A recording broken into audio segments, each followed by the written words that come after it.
บายดีสบีได้สบายดีพี่น้องได้ยินเสียงอีกแล้วเนาะพี่น้องเนาะพบกันอีกเด้อกินเราใช้เบิ่งหน้า มื้อนี้ครอบครัวก็สิพากันไปรถขบวนอีกบาดไปฮอดร้านอาหารแล้วสิสายให้เบิ่งเล็กน้อยมีโอกาสหนึ่งก็สิได้มาเว้าเรื่องพี่น้องอยู่ประเทศลาวเนาะบ่แม่นเว้าเรื่องดอกก็ความคิดฮอดคิดถึงเอาสติปัญญาเปลี่ยนกันระหว่างลาวในลาวนอกจังได๋พวกเฮาก็เป็นสายเลือดเดียวกันจังได๋ก็เป็นพวกเฮาก็เป็นคนลาว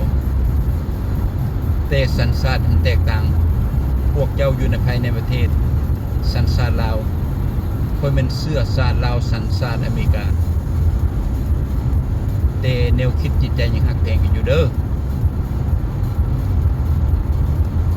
เห็นท่านทองลุ่น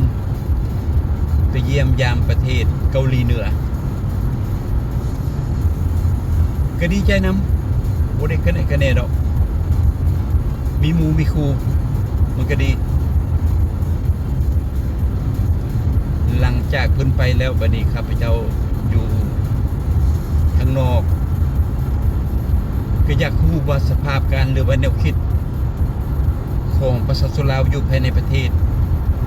คิดจังได๋เรื่องนี้เรื่องท่านทองลุ่นกับเกาหลีเหนือนี่ก็เลยมีโอกาสไปอ่านเบิ่งคอมเมนต์เขียนคำคิดคอมเมนต์ออกคนลาวมีหลายคนมีกลุ่มหนึ่งไปเขียนใส่ความคิดความเห็นของเพิ่นโอ้ยดีใจหลายบัดนี้แล้วประเทศลาวคงสิเจริญรุ่งเรืองบ่มีผู้อื่นผู้ไกลดอกก็เป็นทานทองลินศรีสุริตนี่ล่ะสิเป็นผู้พาศาสตร์ลาวเจริญรุ่งเรืองก้าวหน้าสิวิไลแบบ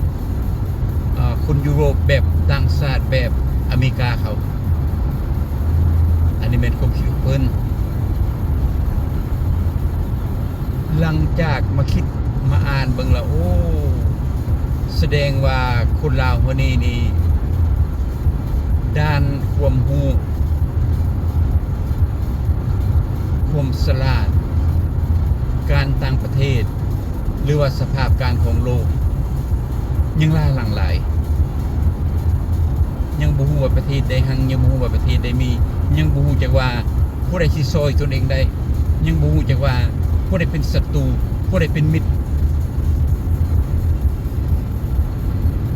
ว่าตั้งแต่หัวหน้าพาเว้าแล้วมันเว้าว่าตั้งแต่หัวหน้าพาทำแล้วมันทำกลายเป็นเสนามาคิกาไปมันเป็นแนวนี้เกาหลีเหนือเขากับประเทศเขาข้าพเจ้าก็บริสังเขาดอกเขาไปอยู่พ่อเขาแต่จะอย่าคิดว่าเขาสิมานำพาประเทศลาวให้มีความรุ่งเรืองศรีวิไลแบบประเทศที่เขาเจริญอยู่ในโลกนะมันเป็นไปบ่ได้เพราะว่าเกาหลีเหนือนั้นเขาก็ยังต้องการความช่วยเหลือจากโลกแสดงว่าเขายังทุกข์อยู่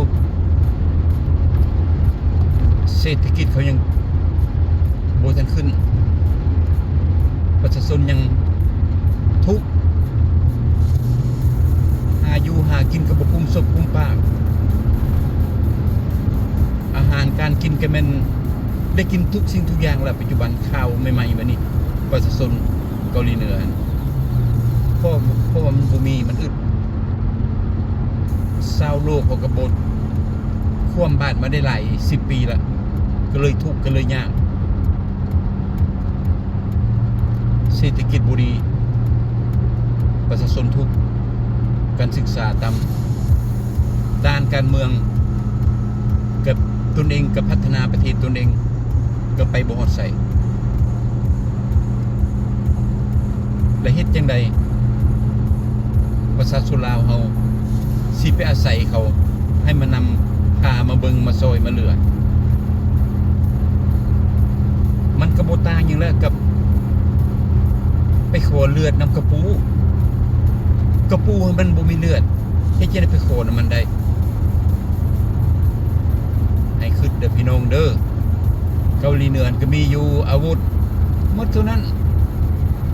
อาวุธมันสร้างมาอย่างประเทศใหญ่เขาก็แห่งมีหลายคนนั้นเก่งคนนั้นสร้างมาก็ไม่เฮ็ด6ประเทศซื่อๆบ่สร้างมันดีก่อนประเทศอื่นก็สิฮักสิฮอกดังนั้นให้คนลาวเขาเข้าใจเกาหลีเหนือหรือว่าท่องรุ่นสีชีวิตไปเกาหลีเหนือนะสิบ่ได้หยังเด้อมีตั้งแต่สิเสียจีนก็เข้าไปลาวเวียดนามก็เข้าไปลาวรัสเซียก็เข้าไปลาวต่อไปก็สิเป็นเกาหลีเหนืออีกไปจื้ออยู่จื้อกินอยู่หั่นเพราะประเทศลาวคือกับหนองปลานี่จำพวกนี้แหละเขาไปตึกตัวปลากินอยู่ประเทศลาวนั้นลาวเราบ่ได้หยังนำเขาเกาหลีเหนือสิคือกันให้คนลาวตั้งสติเด้อพี่น้องเด้อพยายามเบิ่งข่าวต่างประเทศพยายาม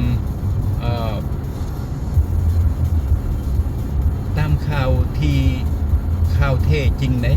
บ่แม่นข่าวปลอมข่าวอันนั้นแบบจีนมาข่าวก็มีแต่ข่าวปลอมอยู่ในประเทศลาวนะดังนั้นพี่น้อง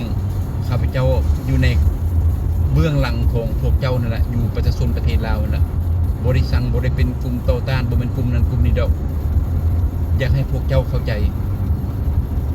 พวกที่เข้าใจก็หลายพวกที่บ่เข้าใจนี่แม่นพวกที่บ่ได้ไปได้มาใส่ชุมชนบทและแม่นบ่ฮู้บ่เข้าใจได้เรียนแต่การเมืองหรือความคิดตัวออกมาจากพรรคจากรัฐดังนั้นศาสตร์ลาวเขายังลาหลังทางที่ดีหันเป็นผู้นำต้องเข้าไปหาประเทศที่เขาเจริญแบบประเทศเวียดนามนั่นเขาเข้ามาหาประเทศเจริญเขาเข้ามาหาอเมริกาเวียดการเขาก็มีเศรษฐกิจเขาก็ดีประชาชนเขาก็มีเวียกมีการต่างๆและเป็นคนอเมริกาคนประชาธิปไตยประเทศประชาธิปไตยนี้เอาไปให้เวียดนามมันนะบ่เป็นจีนเด้บ่เป็นรัสเซียเด้บ่เป็นคุยบาบ่เป็นเกาหลีเหนือคอมมิวนิสต์บ่ได้ซอยหยังเขามีแต่คนประชาธิปไตยพี่องค์จากโรงงานต่างๆมันนะดังนั้นต้องมื่นหูมื่นตาถ้าผู้ใดและฮักคนลาวลาวนอกก็ออกมาปากมาเว้าซอยกันอธิบายให้คนลาวเข้าใจนำกันถ้าพวกเขาบ่ปากบ่เว้าไปสรรเสริญย่องย่อรัฐบาลเพิ่นนำภาษาบ่ถูกต้องแล้วพากันไปสรรเสริญก็แสดงว่าพวกเขานี้ผู้ใดสรรเสริญนั่นน่ะก็เป็นโจรผู้หนึงเพราะเจ้าบ่ซอยบ่เหลือเปิดหูเปิดตาคนลาวและเจ้าไปสรรเสริญคนที่ขายชาติอันนี้เป็นความจริงพบกันใหม่ในโอกาสเนาะพี่น้องเนาะสบายดีมาห้านตัวนี้มื้อนี้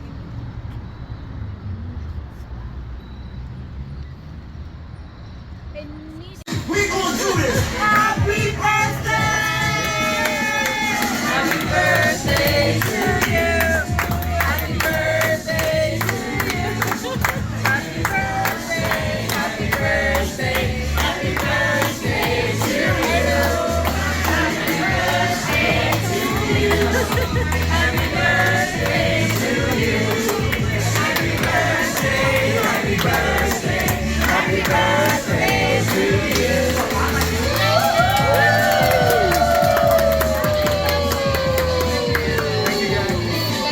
Everyone food coma? Where the moon? I don't know. Cloudy? I didn't see it. Bye. Bye. Bye bye.